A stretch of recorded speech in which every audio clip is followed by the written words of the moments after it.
Hey guys, welcome back. So today I'm going to be doing another tutorial, and this is kind of inspired by the look that I wore in my, what was it?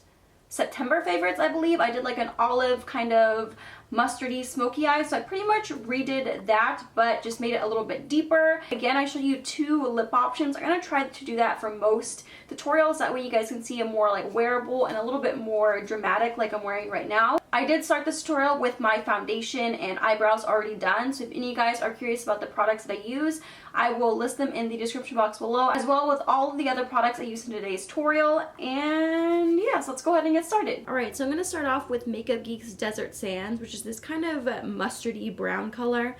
I'm taking that on my Morphe M441 brush. It's one of my favorite brushes to blend out colors into the crease. So I'm just taking that and pretty much just kind of using it as my transition color. Now I'm going to go into Makeup Geek's Chickadee, which is a lighter mustard shade, but I don't know, for some reason if I try to layer Chickadee and then Desert Sands over top, it just doesn't work that way. So I'm just focusing Chickadee a little bit more on the outer edges just to kind of help me give a more blown out look.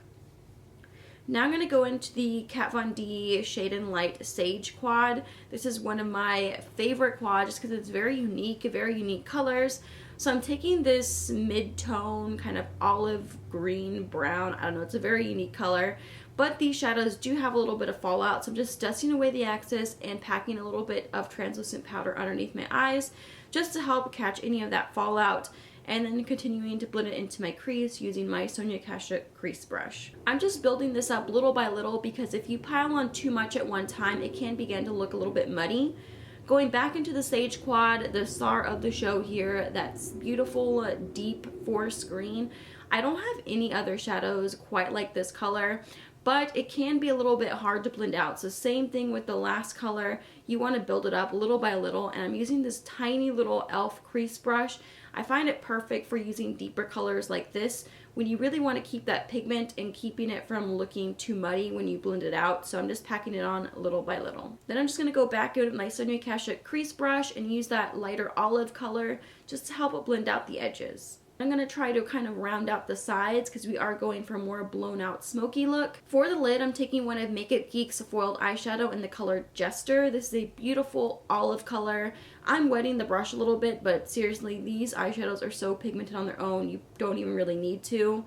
I'm taking this, I actually think it's a concealer brush from Wet n Wild. It's a really inexpensive brush, but I love it for packing shadows onto the lid. I'm taking the INGLOT pigment. I'm just packing that over top of Jester. This step is totally unnecessary, but if you want something a little bit more pigmented and sparkly, go for the INGLOT pigments. They are so beautiful. I'm taking this Makeup Geek eyeshadow in the shade Venom. I can't remember if this is a duochrome or a foiled eyeshadow, but it's a much deeper olive, so I'm using that just to kind of help blend in Jester with the deeper sage color into the crease. And then I'm going to take a little bit more of Chickadee on that same Morphe brush and just kind of buff out the edges a little bit. Now I'm just going to dust away that excess powder because you don't want to leave it sitting there for too long or else it's going to make your under eyes look very dry. I'm going to go in with this flat pencil brush and take that more of that sage color and just buff it underneath my lower lash line. So you can take this as far down as you want. And then this is kind of something I like to do. I'll just pinch my crease brushes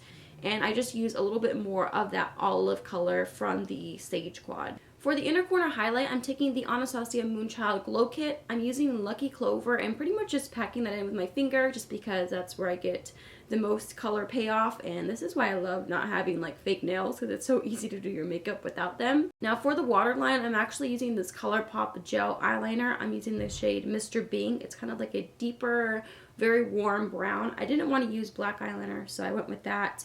But I am adding a tiny bit of black eyeliner just to help my false lashes blend in with my natural lashes.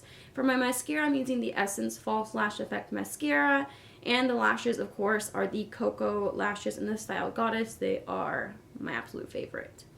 Now going back into the face, I'm going to be taking my Kat Von D Shade and Light contour kit.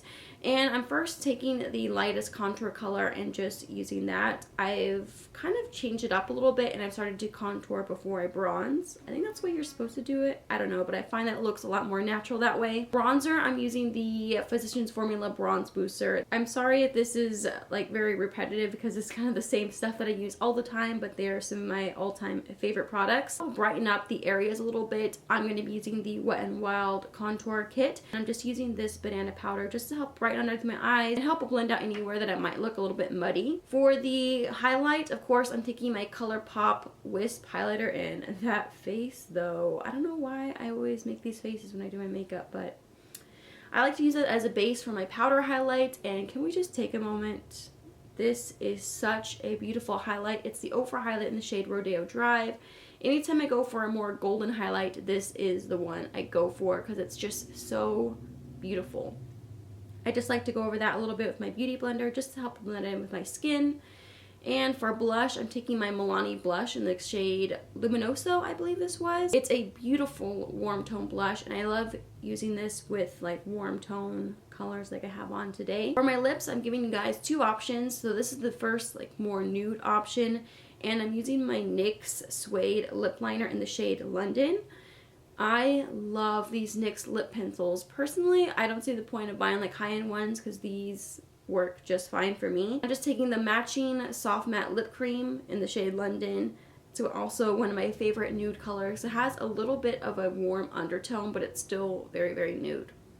Now for something a little bit more dramatic, I'm taking my ColourPop pencil in the shade Taurus, which is a beautiful warm brown color. This was in collaboration with Kathleen Lights, and I really love the ColourPop lip pencils. They are so creamy and pigmented. And I'm gonna take this Ultra Satin Lip in the shade Tansy, which is also by ColourPop. I find that's a perfect match for Taurus. I also have the Taurus Lippy Stick, but I wanted to use the Ultra Satin Lip today. Now, to get a little bit more of a glow, I'm using this Hard Candy setting spray. I use a towel because I don't want it to get all over my chest since I had been self-tanning. And this setting spray makes you super dewy, but that is it. Alright, so that's it for this look. I hope you guys enjoyed it. If you did, make sure to give this video a thumbs up and just let me know in the comments down below what tutorials, or if you have any inspiration, feel free to tweet them, send them to me on Instagram. All of my social media accounts will be listed in the description box below. Thank you guys so much for taking the time to watch my videos. I really appreciate it. And if you had not subscribed, I would love it if you did. I'll see you guys in the next one. Bye!